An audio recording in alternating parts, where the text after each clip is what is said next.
दोस्तों, क्या आपने कभी सोचा है कि गरीब की इंतहा क्या हो सकती है? क्या आप कल्पना कर सकते हैं कि एक भाई को अपनी सगी बहन की हड्डियों को एक थैले में भरकर बैंक के काउंटर पर पटकना पड़े?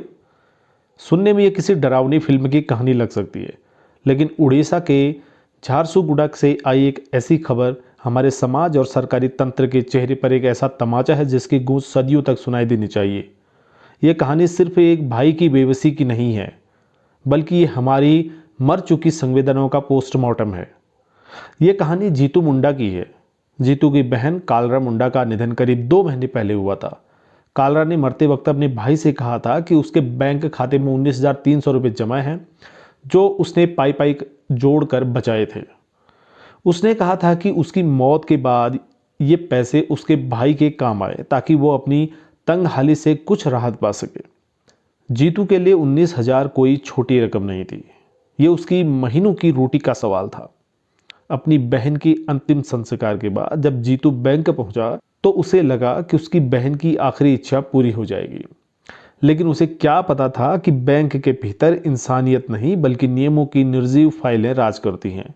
बैंक का अधिकारियों ने 2 टूक शब्दों में कह दिया, या तो अपनी बहन का डेथ सर्टिफिकेट यानी कि मृत्यु प्रमाण पत्र लाओ या खाता धारकों को खुद यहां लेकर आओ। बैंक के लिए कालरा मुंडा सिर्फ एक अकाउंट नंबर थी, लेकिन जीतू के लिए उसकी बहन थी जिसकी देह अब मिट्टी में मिल चुकी थी।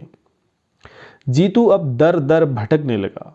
वो सरकारी दफ्तरों के चक्कर काटने लगा ताकि डेथ सर्टिफिकेट बन सके, लेकिन वहां भी भ्रष्टाचार और जटिल प्रक्रियाओं का जाल बिछा हुआ था। जीतू इतना गरीब था कि उसके पास सर्टिफिकेट बनवाने के लिए जरूरी फीस और भाग दौड़ के पैसे तक नहीं थे। वो जितना ज्यादा कोशिश करता उतनी ही बेबसी से दलदल में धंसता जाता। बैंक वाले अपनी जिद पर अड़े थे और सरकारी तंत्र अपनी सुस्ती पर। हफ्तों की जद्दोजहद के बाद जब भूख और गरीबी से जीतू को पूरी तरह तोड़ दिया गया तो उसने एक ऐसा फैसला लिया जिसे सुनकर रूह कांप जाए।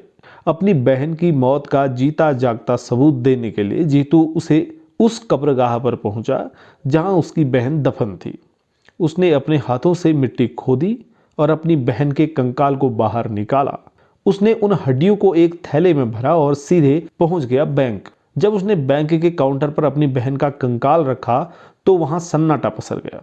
आज हम 5 ट्रिलियन इकोनॉमी और डिजिटल इंडिया का शोर मचाते हैं। हम चांद पर पहुंचने का जश्न मनाते हैं, लेकिन क्या हमारा विकास जीतू मुंडा जैसे लोगों तक पहुंच पाया है? एक तरफ अमीरों के करोड़ों के कर्ज माफ कर दिए जाते हैं और दूसरी तरफ एक गरीब को अपने हक के लिए 19,000 के लिए अपनी बहन की लाश को कब्र से निकालना पड़ता है।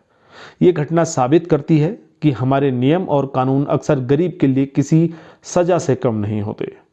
जीतू मुंडा का वह थैला जिसमें उसकी बहन की हड्डियां थी वास्तव में हमारी व्यवस्था का आईना है। ये सवाल आप सभी से है। क्या एक इंसान की गरिमा उसके मरने के साथ ही खत्म हो जाती है? क्या बैंक और प्रशासन इतने अंधे हो सकते हैं कि उन्हें एक इंसान की गरीबी नजर नहीं आती?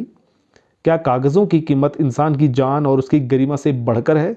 अपनी राय कमेंट बॉक्स में जरूर लिखें और इस वीडियो को शेयर करें ताकि अगली बार किसी जीतू मुंडा को अपनी बहन की कब्र न खोदनी पड़े। जय हिंद साथियों।